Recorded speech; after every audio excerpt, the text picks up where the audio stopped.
There we are. Hello, everybody. We are live. Give me a second here. I'm just waiting for it to kick on over to Instagram. As always, thank you to everybody who is joining us, whether you are watching this recorded or you are joining this live. Always appreciate you taking time to listen in and let us be a part of your day. And I feel confident that something that gets said today is going to impact you in a way that's going to be purposeful. So that always excites me. I am here with Dina, who I'm going to let in a moment introduce herself. Dina and I have had numerous conversations and connect on professional and personal levels and different things of areas of interest. And so we thought that it would be great to kind of have a conversation, see where it goes live on one of these chats, and talk a little bit about areas of interest that we both have. So with that, Dina, thank you for being here. Why don't you tell everybody who you are and what you do? Yeah. I just feel so good doing this collaborative IG or live with you in all different platforms. Hi, everyone. My name is Dina Lobo. So I am the founder and CEO of Transformational Spark. I guess you see that there. And I work with leaders. I'm a corporate consultant, work with corporations as well.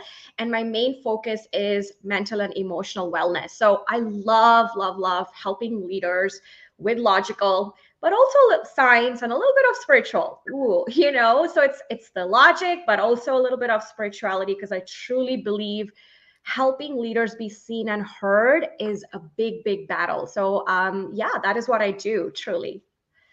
Yeah. So, and I'm going to jump right in, right? So you were talking about all the different ways that you help leaders, and which is one of our areas that we connect, right? Is that the concept of bringing in all of the facets of who we are and taking those things into consideration, both in terms of how we listen and receive people. Specifically, we're going to talk about in the workplace, because we're talking about corporate leaders, and also how we are received and being aware about that. What got you interested in that? I mean, it's an that whole person coaching concept is, I don't want to say it is relatively new, but it's got a lot of different dimensions to it. What intrigued you about that? Oh, I love this question so much. I believe I do have different angles to it where I can come at, but the first one being my personal experience of I've lived a corporate life as well. And I know the deep rooted fears and frustrations when there are opinions, when there are ideas. But, there is that disconnection and dysregulation that happens when you are not being welcomed. And there's that disconnection often with the management. When this is the constant survival that we live in a highly stressed environment, Deb, let's be honest, right? It's not just the mind, it's also the body. And I've had a lot of health struggles. I've battled chronic inflammation. I've had not just the health struggles. I'm in this constant, pursuit of wanting to know what is my meaningful purpose. Like, why am I here? So my purpose did not come to me while I was in the corporate world, having that secure job. I knew there was more to life. I had these bigger visions, but there was always that sort of like, I don't belong here, this odd duck, I feel disconnected. And that deep frustration of not being seen and heard.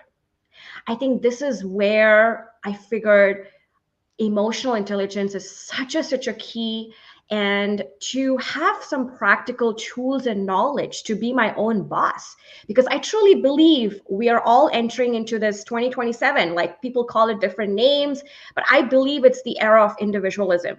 Like, I truly believe that as everybody, as leaders, we need to have tools to be seen and heard, to win. And I've had major losses in my life, right? So I've lost my best friend in the matter of week, like in Dubai,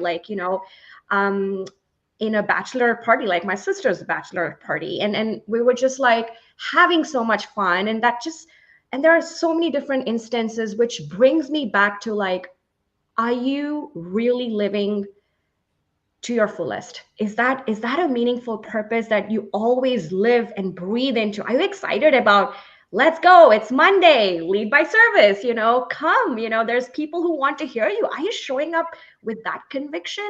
I've never found that in my corporate life. So this is where I've evolved from doing a little bit of trauma work, and now I think I found my core value, which is me being my own leader. So I've had to battle my own fears. I've reversed my chronic inflammation. I'm a mom now. That was another story. Lots of emergencies there. But I have a lovely family now, and I am thriving, like doing something meaningful, purposeful, stepping into my bold authenticity, right? So this is where I truly believe leaders need tools. We need to have like honest conversation on our stress response, on our identity and confidence, what that truly means, and the different emotions that leaders go on the daily. Yeah, so it's interesting too, because it's the what you see on the outside, the periphery, right? When you're looking in, sometimes like when I come in as a consultant, sometimes and you can kind of notice these things, and it's not that people wouldn't notice them themselves, it's they can't notice them in the situation that they're in, because when you're enmeshed in it, it's like when you have trouble finding something because you're stressed out, right? And somebody else walks in and they're like, it's sitting right there on the table. So when you're in the kind of the pressure cooker, if you will, which even corporate cultures, when they're functioning at their best and everything's going the way that you would most ideally want it to, there's going to be stress because you're trying to reach goals. And that's part of how adrenaline works, right? We get that kind of like, okay, I'm going to try to accomplish this. And so for you, having been in that situation and watched where, and obviously there weren't ideal situations, there was cultural issues in terms of like, what was the tone and how are people interacting? Is there open communication?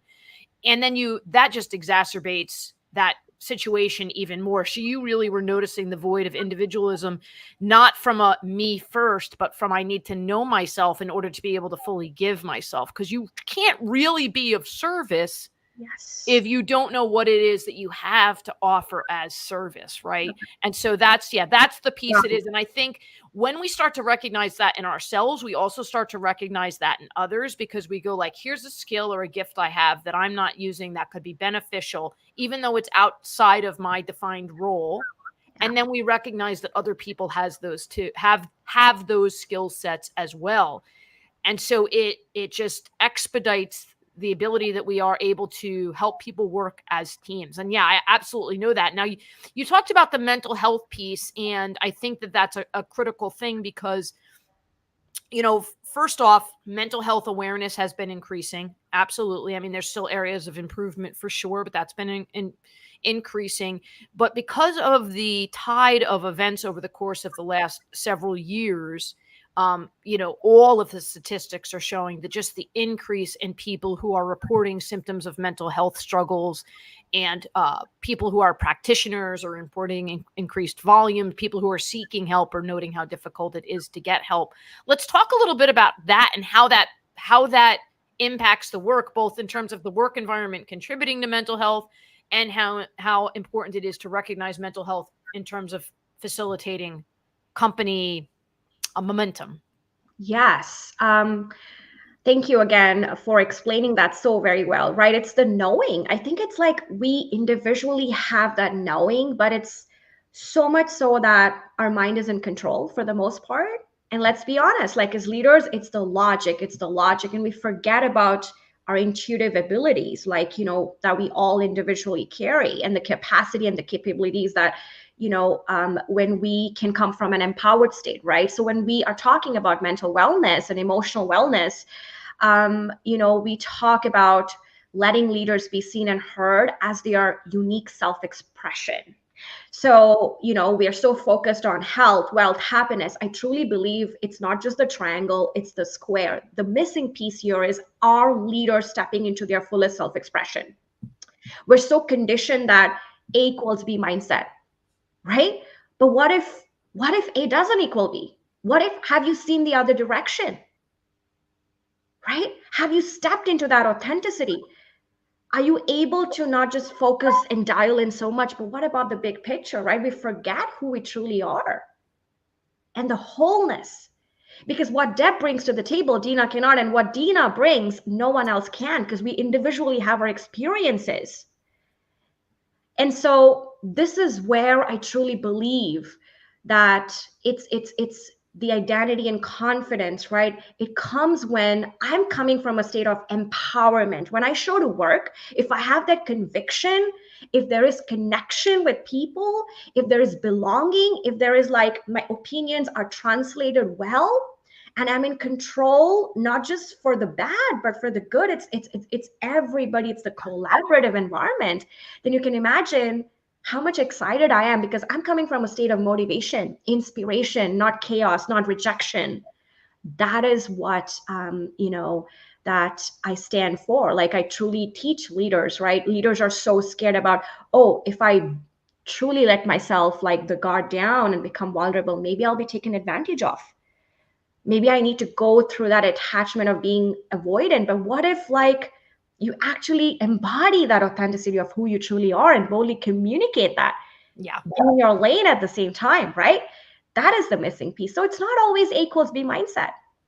Yeah.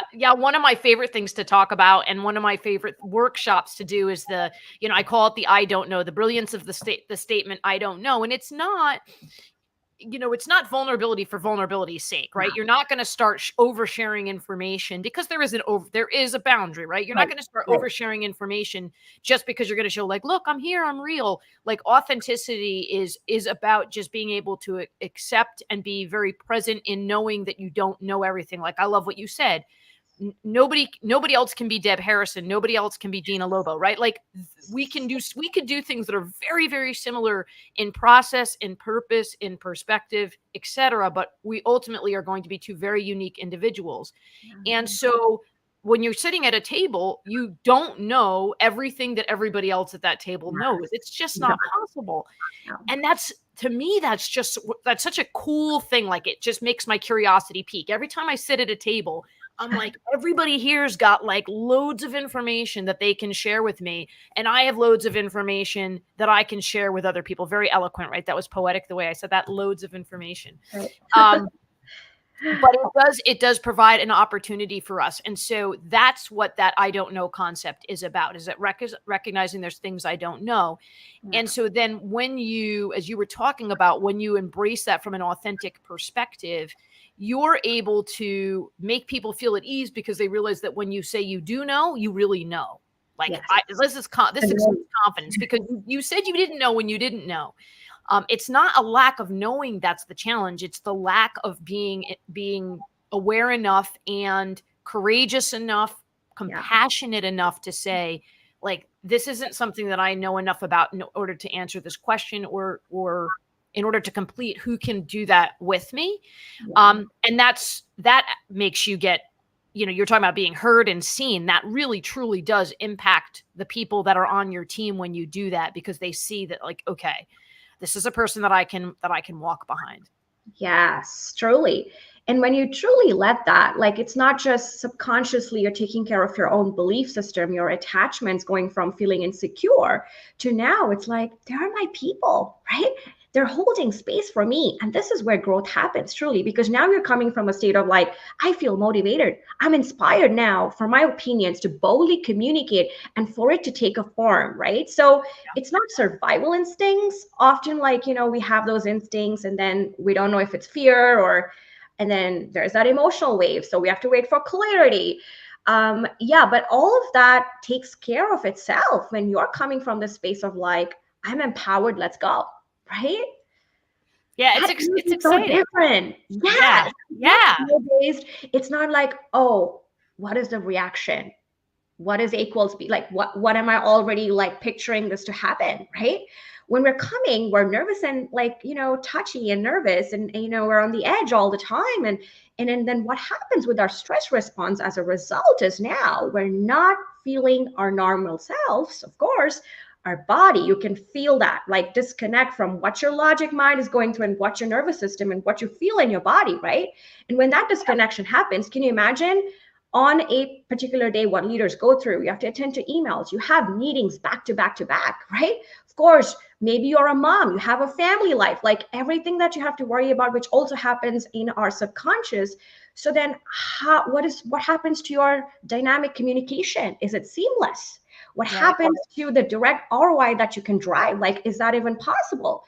Because all of this dictates what could be your right move in terms of your communication, in terms of how you lead, your body, the embodiment really, really matters, Steph. So I think it's like the wholeness approach. It's not like, let's take care of this and then Right. leave behind what we feel in our body. No, mind, body, soul, and then your soul, right? Like you want to be seen and heard. So they all go hand in hand. Yeah, and I think it's important for us to acknowledge the I say need because I don't want to say that everybody needs it, but to some degree, Right. I almost do want to say that, like the connection that we need in order to really truly feel supported through that. It's very hard to accomplish those things in silos, Yeah. and it's one of the reasons I really like mentorship programs. Right, I'm a big advocate for those across industries and company sizes, etc.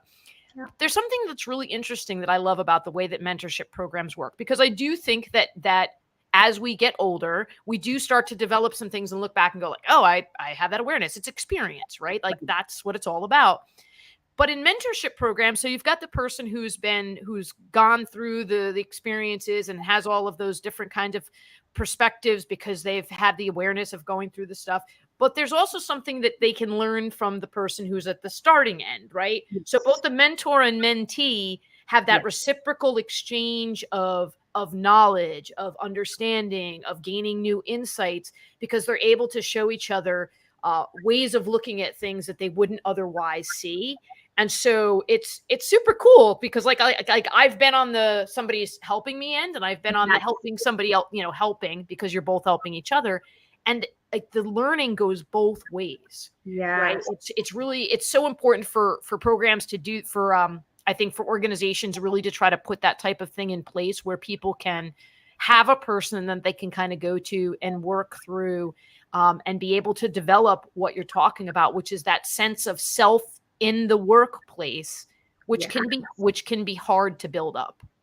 Oh, I truly agree. And I feel like at every levels that we grow, there is that basement and ceiling, right? So we get to be coached and then also share our experience as we reflect back. For someone who is just probably taking that scary big step in maybe launching their own business, or maybe investing in personal development or professional development in an organization. So I definitely agree with that. Yes.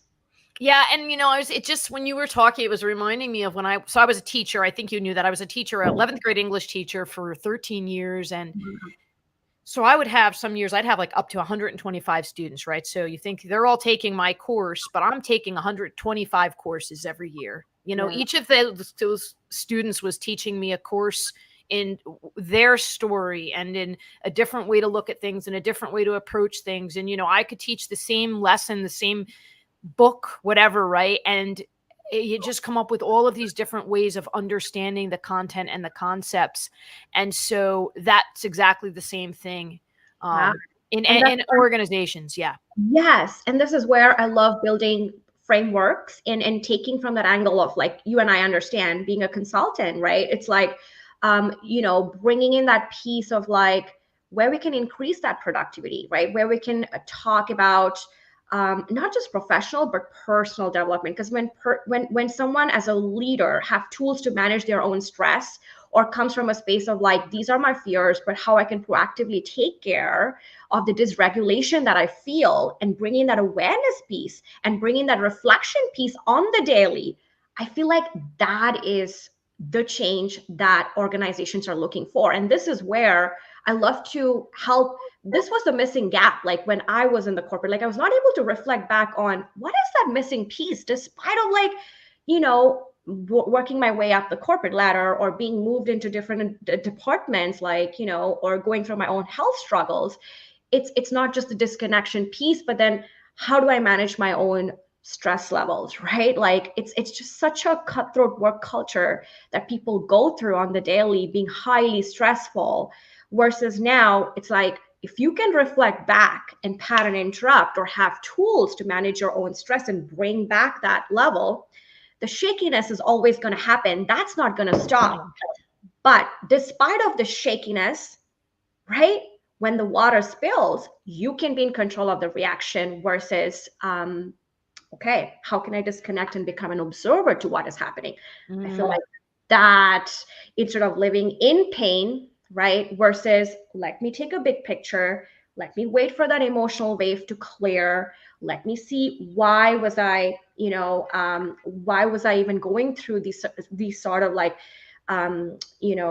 these sort of like memory gaps or dissociation or disconnection or dysregulation, different terms, but it's the same thing again. Like, why was I not able to speak up in that moment, right? Why did I shrink back down? Why did I feel it was a little bit of reactionary environment? So if I can bring in that awareness and reflect back and wait for that emotional clarity, I truly feel like leaders can make a difference where it's the collective. It's like not just, me growing. This is where another whole day we can talk about this culture in corporate, right? It's about how can I take care of my team at the same time? Yeah.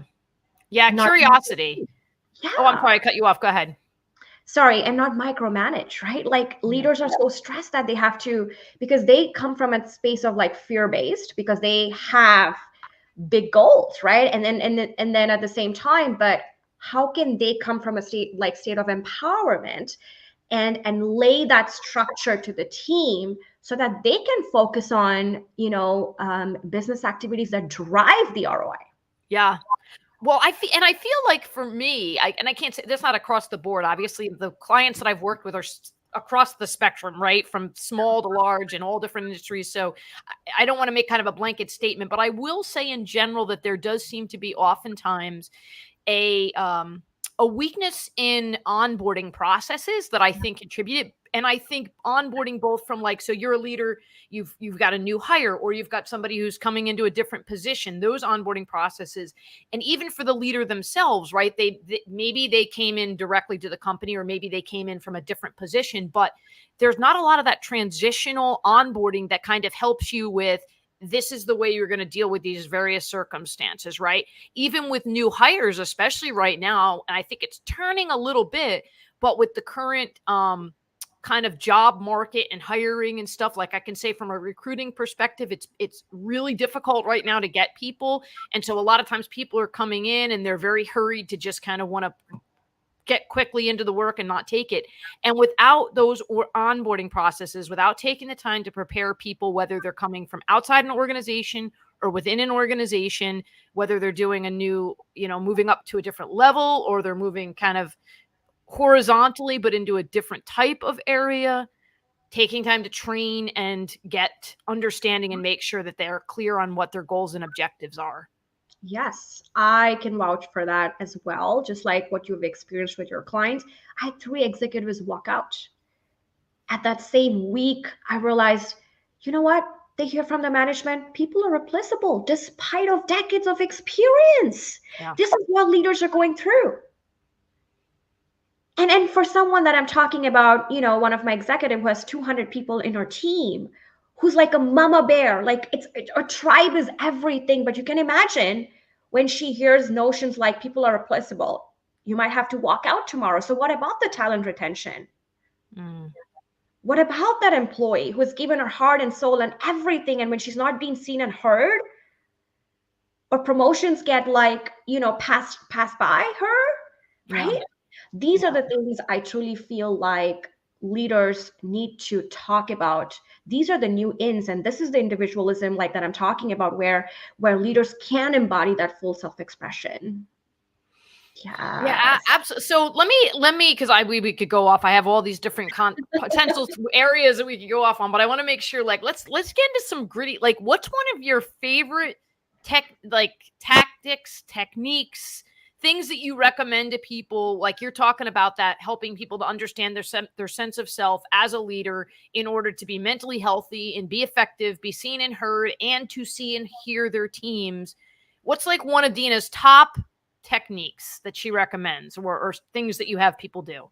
Yeah. So the framework that I've built is very interesting, Deb. It goes through 3 different levels that I kind of touched upon a little bit. So the first one being the awareness. This is where the stress response is something that I love to talk about, because on the daily, as we hit different emotions and the peak points, right? Leaders need to have tools to find what is their liberation point, despite of the pressure that they feel. And one of the metaphors that I love to use is like how quickly you turn to become a Hulk, right? And as leaders, Like when I talk to my prospects or clients and community, it's like so often, so often. So then how can you bring yourself back into like, I feel so good. Like think about different environments where it like your house with your kids or your husband or your family, you have a different stress response where you are embodying your true self-expression, where you don't have to think twice about,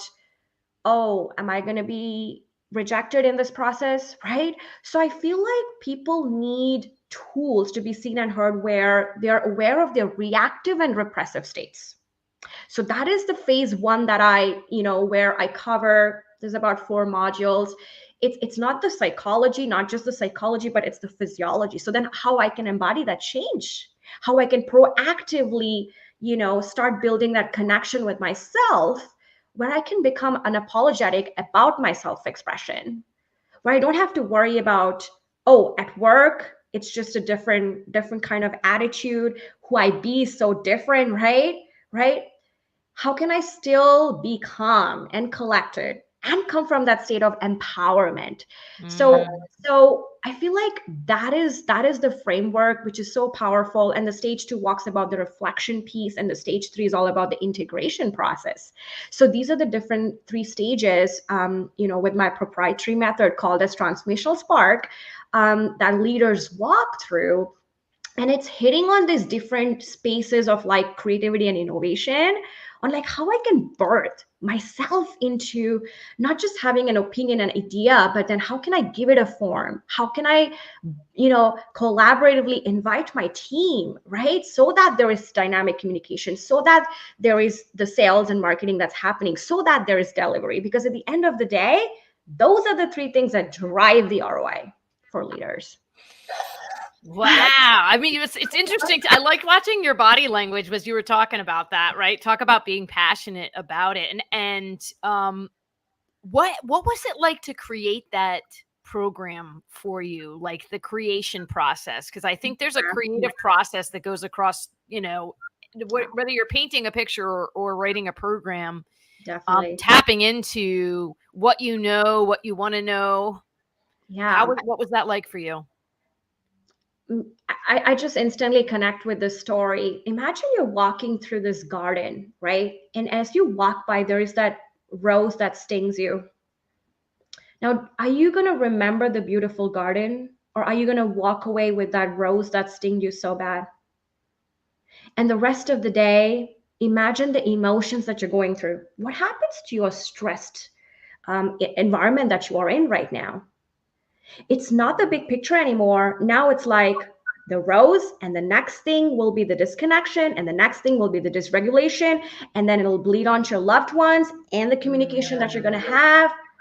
Your body language is going to talk. So, of course, it's us not being creative, us not being innovative, us not being us. It's not being our authentic expression anymore. So, I have, come to this process by like so much trial and error, so many leaders going through it, like so many individuals, group programs that have tested. And now it's the corporations that are going through this, where they're coming from a space of like, let me target that identity and confidence that people go through on the daily. Let's talk about that honest emotions that people feel when they're repressed versus they're reactive, right? How can you now come from a space of like balance, courage, strength, normalizing that experience? So it's taken its own mutation, if you will, right?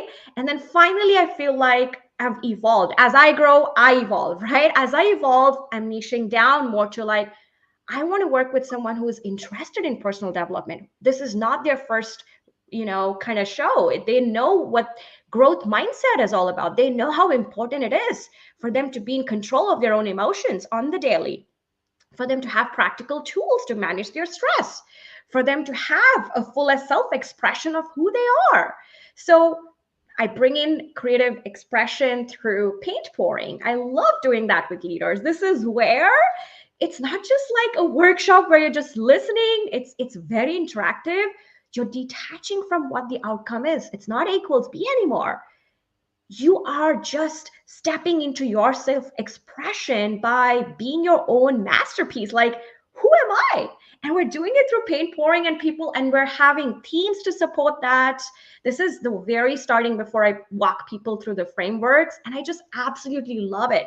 Like connecting back to that playfulness again. So the first step that I help corporates walk through is a creative workshop.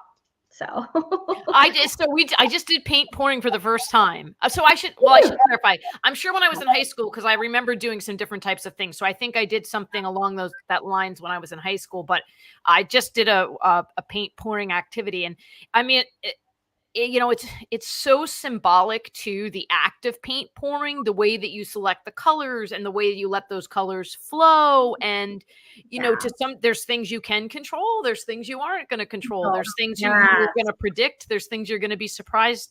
So much corporate, right? Yes, so corporate. Yes. And I actually made, I still have content on that I want to share because I didn't even share all the different artwork, but I actually spent a lot of time just walking around watching people really do it and watching the way that they chose to, whether they chose to use a straw, whether they chose to, which approach, I forget what it's called when you pull the cup up. That's why I used my hand. It didn't call it flip cup. Flip cup. I think it's called. Yeah. Very technical term. It's so meaningful though. Right. Well, that's just it. I think that, and what you said too about the creative thing, because we do all have a piece of creativity in us. Sometimes we remove ourselves from that because I think we put the term creativity in this kind of little box of like, this is what it means to be a creative person. And I'm not a creative person, but you're creative when you figure out a solution to something where there wasn't one before. And so we all have some of that in us. And so when we do those kind of things, those kind of artistic activities where it's not about necessarily being very skilled with a paintbrush, it's about allowing things to flow and allowing yourself to just appreciate color and emotion and all of that type of stuff. So, brilliant. It's just like we're always creating, right? It's when I can silence my mind, there is that idea that bird. So that's the whole meaningful purpose behind it. So Whew, so good. So before I have you share with everybody kind of a deep thought, I should say a final thought. It can be funny, insightful, whatever you kind of want to do. Tell everybody, how do they get in touch with you? What's the best way for them to follow you on social media and be connected to you? If you are aligned to everything that I and Deb were talking and you want to connect with me, I want to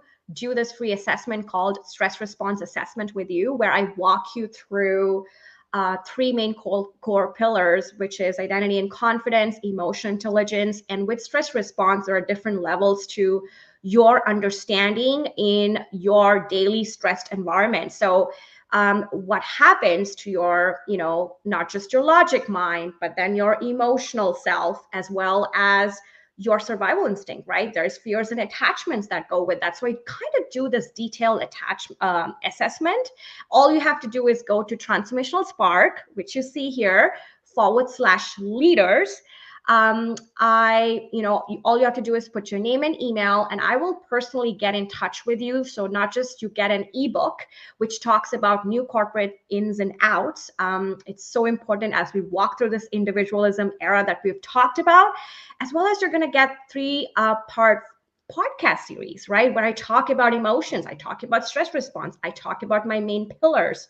And then plus you're going to get this assessment with me. So all you have to do is go to Transformational Spark /leaders, and I will personally reach out to you. Yeah. I love it. And if you didn't catch any of the URL stuff, we can put it in the comments on the chats on the different Instagram. It won't stay up, but on the other platforms, but also, feel free to reach out to Dina via social media to get that link from her. Feel free to reach out to me for the link, and or if you would like an introduction to Dina. I know sometimes people kind of will reach out to me and say, like, could you give me a little tee up? And I will absolutely do that. I love connecting people. One of my favorite things in the world. All right. So good. So give everybody, what's a final thought you'd like to share with everybody today? I just want people to encourage paint pouring. You don't even need any skill. Like all you have to do is give yourself the permission to go shop, the ready to pour acrylic paint. And let me tell you, every time I feel stuck, every time I feel like I'm not having that creative insight, or I feel like I'm hitting that emotional wave. I call it melancholic state, right? I'm getting that balance of that state. I go back to doing my paint pouring. And every time I come on the other side, Deb, I have the clarity, I have the inspiration back up again. And just looking at that masterpiece and detaching from what the outcome needs to look like, that is your inner peace and freedom. So I'm going to go quickly grab a couple of pieces to show you if that's okay. Yeah, absolutely. Here, but just really quick, to just peek that, curiosity. Sorry, I should have had it ready, but here we go. So this is my first one, right? Like, I just keep creating them, but you can see, like, why am I showing this is the colors, right? You can think about, if you want a little bit of like bright colors, what would that look like, right? So, and then it comes to, okay, what am I seeing here? What is my theme? What does that mean to me, right? So I feel like that is where, so this is where, when I had a lot of like emotions, right? This is where I'm like, I have opinion and ideas, but I cannot share it out. So, and then I give myself that theme, and there is something that I can walk away with, right? It's like this activity where you're letting yourself just be in the moment, silencing your mind. And let me tell you, I just wrapped a big corporate project with the sales team. 350 people did this activity. And the learning and development team lead, what she told me was she's never seen this type of energy ever before. The connection that people felt, right? And the ideas that were birthed. So this is what I want to encourage today. And to your point, I mean, and if you Google it, there's a lot of, it's very easy to find information on it, to do it. It's age appropriate across the spectrum, really, because it's not about, you're trying to create some specific image in your head. You kind of just let things go. And it is a very freeing activity. So I love that. Thank you so much Thank you so much for having me, Deb. Yeah, this is absolutely. so wonderful. Thank you. As always. Yes. No, I appreciate it. You're very welcome for having you. And again, thank you for being here. And thank you to everybody that's joined us, whether you've joined us live, whether you're watching recorded. We don't always get, sometimes the comments don't feed over. So I just kind of do want to let people know if you commented and we didn't respond. We will go back and check out the comments on everything, but we do appreciate you giving us time from your day, and we hope the best for you all. So with that, I want to say take care to everybody, and I hope you have a great rest of the week. Bye-bye.